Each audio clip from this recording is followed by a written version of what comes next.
क्या आपने कभी सोचा है कि होली के ठीक बाद आने वाला भाई दूज का पर्व केवल एक सामान्य सा त्योहार नहीं है, बल्कि यह आपके भाई के जीवन पर मंडराने वाले अकाल मृत्यु के साये को हमेशा के लिए टालने का सबसे शक्तिशाली और अचूक ब्रह्मास्त्र है। लेकिन जरा रुकिए, इस बार साल 2026 में होली भाई दूज की तारीख को लेकर एक बहुत बड़ा भ्रम और रहस्य पैदा हो गया है। कुछ लोग पूरे विश्वास के साथ कह रहे हैं कि ये 4 मार्च को मनाया जाएगा, तो वहीं कुछ लोग 5 मार्च का दावा कर रहे हैं। अगर आपने इस भ्रम में पड़कर गलत दिन या गलत मुहूर्त में अपने भाई के माथे पर तिलक लगा दिया, तो ये रक्षा का कवच बनने के बजाय आपके भाई के जीवन में एक विनाशकारी ऊर्जा का संचार कर सकता है। और उससे भी ज्यादा खौफनाक बात यह है कि अनजाने में ही सही, बहनें तिलक करते समय 3 ऐसी भयंकर गलतियां कर बैठती हैं जो भाई की तरक्की के हर रास्ते को हमेशा के लिए बंद कर देती हैं और उसके जीवन में एक के बाद एक दुर्भाग्य ले आती हैं।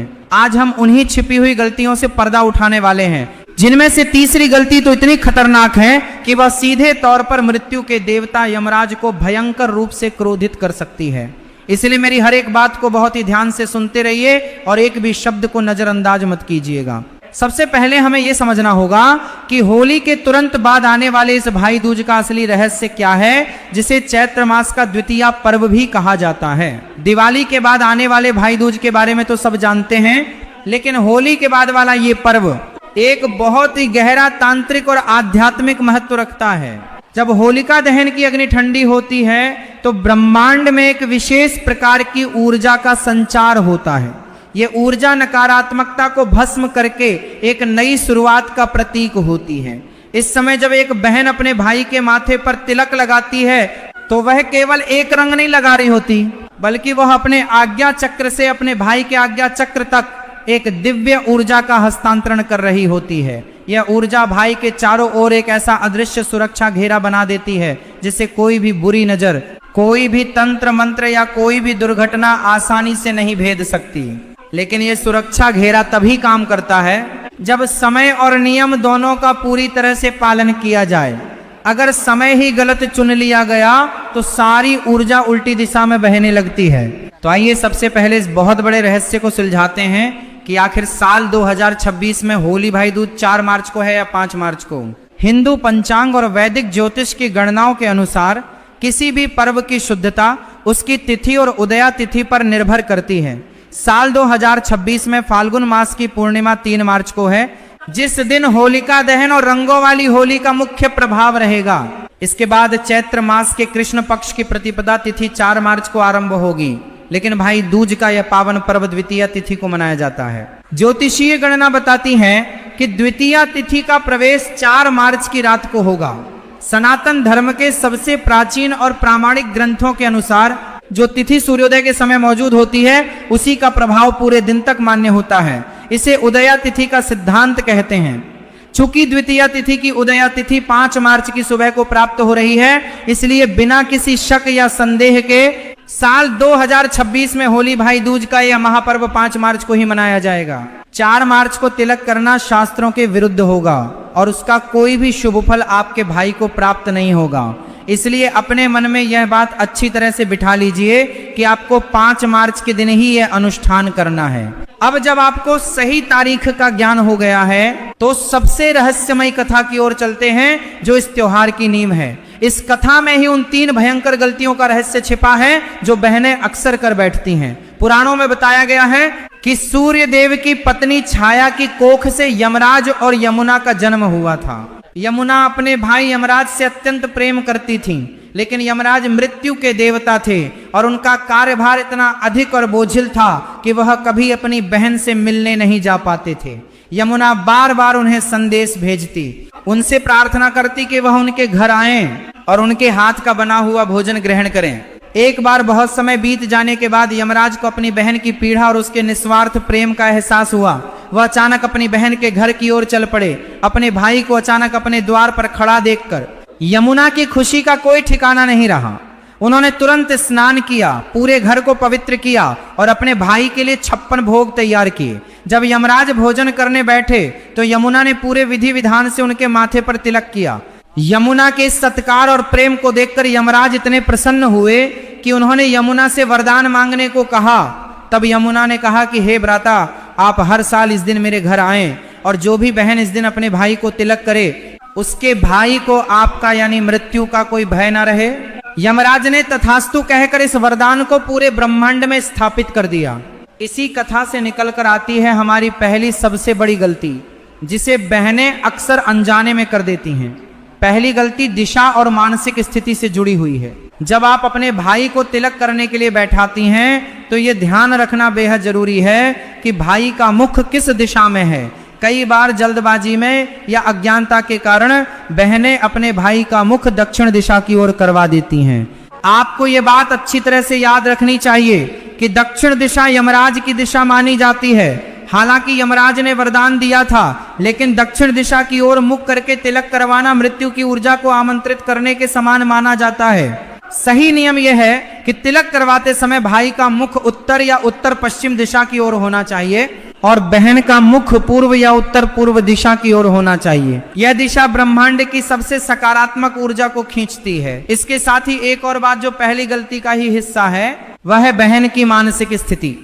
तिलक करते समय बहन के मन में किसी भी प्रकार का क्रोध, ईर्ष्या या किसी पुरानी लड़ाई का विचार नहीं होना चाहिए। अगर आपके मन में नकारात्मक विचार चल रहे हैं तो वही विचार ऊर्जा के रूप में आपके भाई के आज्ञा चक्र में प्रवेश कर जाएंगे और उसका पूरा दिन या आने वाला समय खराब हो सकता है। इसलिए तिलक करते समय मन को बिल्कुल शांत रखें और केवल अपने भाई की सफलता और लंबी उम्र की कामना करें। अब हम उस रहस्य की ओर बढ़ते हैं जिसका इंतजार आप कर रहे थे। दूसरी गलती पूजा की थाली और उसमें रखे गए सामान से जुड़ी है। क्या आपने कभी ध्यान दिया है कि आपकी पूजा की थाली में जो अक्षत यानी चावल रखे होते हैं वह कैसे हैं?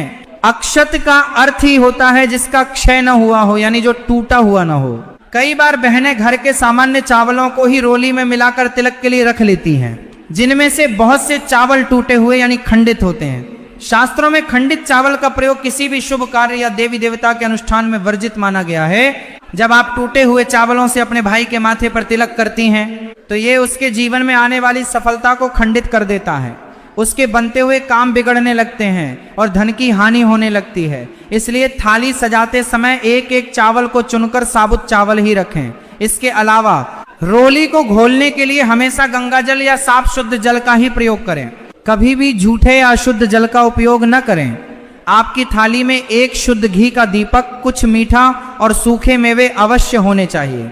जब दीपक जलाएं तो उसे इस भावना के साथ जलाएं कि यह अग्नि आपके भाई के जीवन के सारे अंधकार को मिटा देगी। इस बीच आपको 5 मार्च 2026 के उस सबसे शक्तिशाली और शुभ मुहूर्त के बारे में भी जान लेना चाहिए जिसमें ब्रह्मांड की ऊर्जा अपने चरम पर होगी। 5 मार्च को सुबह के समय जब सूर्य की किरणें पृथ्वी पर अपनी नई ऊर्जा बिखेर रही होंगी, वह समय तिलक के लिए सर्वोत्तम रहेगा।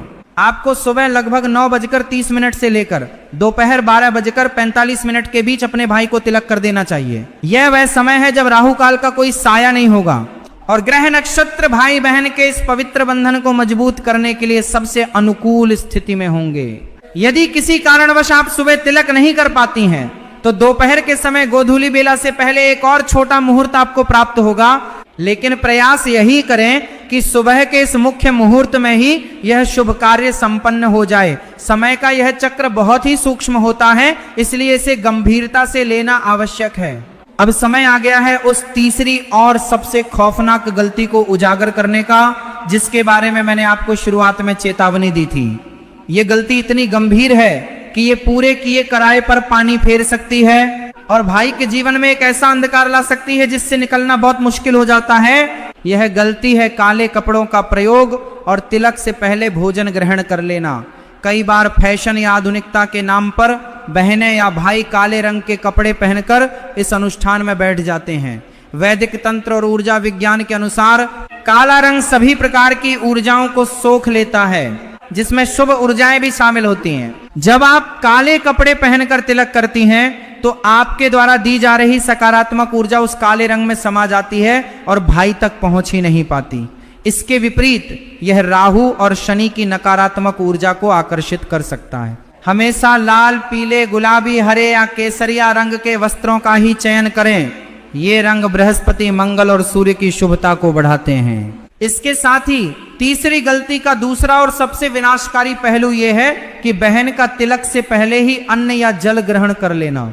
यमुना जी ने जब यमराज को आमंत्रित किया था तो उन्होंने तब तक अन्न जल ग्रहण नहीं किया था जब तक कि उन्होंने अपने भाई को तिलक करके भोजन नहीं करा दिया। यह एक व्रत है, एक तपस्या है जो बहन अपने भाई के लिए करती है। जब एक बहन भूखे प्यासे रहकर पूरी श्रद्धा के साथ अपने भाई के माथे पर तिलक लगाती है तो उसके पेट की अग्नि और उसकी तपस्या की ऊर्जा मिलकर एक ऐसा शक्तिशाली आशीर्वाद उत्पन्न करती है जो यमराज के पाश को भी काट सकता है। अगर आप तिलक से पहले ही भोजन कर लेती हैं तो वह तपस्या भंग हो जाती है और वह दिव्य ऊर्जा पैदा ही नहीं हो पाती। इसलिए जब तक आप अपने भाई को तिलक न कर दें, उसकी आरती न उतार लें और उसे अपने हाथों से मिठाई न खिला दें, तब तक आपको उपवास रखना चाहिए। हाँ, अगर आप बीमार हैं या कोई मजबूरी है तो बात अलग है, क्योंकि भगवान भाव के भूखे होते हैं। लेकिन यदि आप स्वस्थ हैं तो इस नियम को तोड़ने की गलती बिल्कुल न करें। होली भाई दूज का यह पर्व सिर्फ एक रस्म अदायगी नहीं है, बल्कि यह दो आत्माओं के बीच के उस पवित्र बंधन का उत्सव है जो जन्मों जन्मों तक जुड़ा रहता है। जब आप इन सभी नियमों का पालन करते हुए बिना कोई गलती किए अपने भाई के माथे पर कुमकुम और साबुत चावल का तिलक सजाती हैं तो यकीन मानिए ब्रह्मांड की कोई भी बुरी शक्ति आपके भाई का बाल भी बांका नहीं कर सकती। उसके जीवन से हर प्रकार का क्लेश और दरिद्रता दूर हो जाती है। आपको अपने भाई की कलाई पर एक लाल कलावा भी अवश्य बांधना चाहिए, क्योंकि यह कलावा 3 शक्तियों ब्रह्मा, विष्णु और महेश का प्रतीक होता है जो हर दिशा से उसकी रक्षा करता है। जब आप मिठाई खिलाएं तो मन में यह प्रार्थना करें कि आपके भाई के जीवन में भी इस मिठाई जैसी मिठास हमेशा बनी रहे, दोनों के बीच कभी कोई कड़ुवाहट न आए और हमेशा एक दूसरे के सुख दुख में साथ खड़े रहें। इस ब्रह्मांड में ऊर्जाओं का खेल बहुत ही अद्भुत है। जो हम देते हैं वही कई गुना होकर हमारे पास लौटता है। जब एक बहन अपने पूरे मन से बिना किसी स्वार्थ के अपने भाई को आशीर्वाद देती है तो बदले में प्रकृति उस बहन को भी सौभाग्य और अखंड सुख प्रदान करती है। इसलिए इस 5 मार्च को जब आप ये त्योहार मनाएं तो अपने मन को पूरी तरह से शुद्ध रखें, किसी के प्रति कोई द्वेष न रखें और पूर्ण भक्ति भाव से इस अनुष्ठान को पूरा करें। आप देखेंगे कि आपके और आपके भाई के जीवन में कैसे चमत्कारी बदलाव आते हैं। जो बहनें दूर हैं और अपने भाई से मिल नहीं सकती, वे भी एक सूखे नारियल को अपना भाई मानकर या भगवान श्री कृष्ण को अपना भाई मानकर उन्हें तिलक कर सकती हैं और बाद में उस नारियल को बहते जल में प्रवाहित कर सकती हैं या प्रसाद रूप में ग्रहण कर सकती हैं। भाव सच्चा होना चाहिए तो दूरी